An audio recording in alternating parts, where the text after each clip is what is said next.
Libya's rebels scored a major diplomatic victory today when the United States and more than 30 other nations formally recognized them as Libya's legitimate government. That could give them access to billions of dollars from Muammar Qaddafi's frozen assets. Mark Phillips is with the rebels on the front lines, just 60 miles from Tripoli.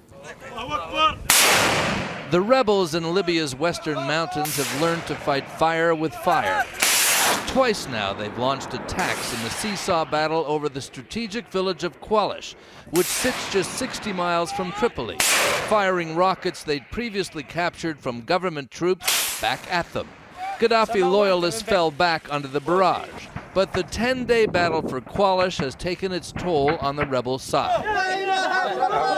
They lost 8 dead in this latest assault, mostly from the nearby town of Zintan, where it seemed the entire male population came out for the funeral.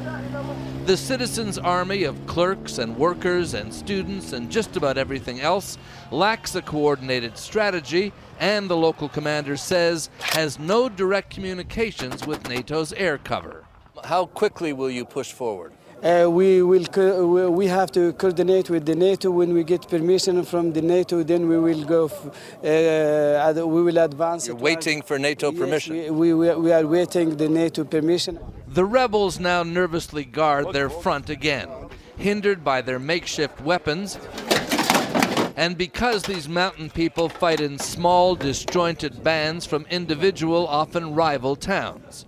After they first took this territory last week, most of the fighters just went home. This time they've beefed up their numbers to try to hold on to it.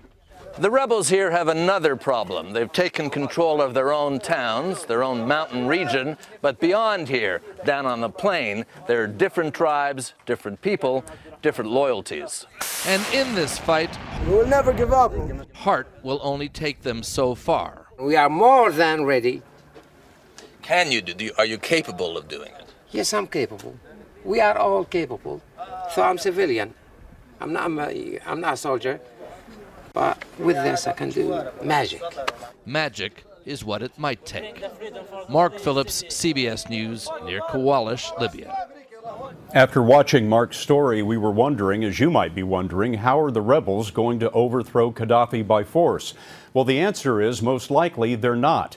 David Martin tells us from the Pentagon that U.S. military analysts agree that the rebels don't have anything like effective command and control.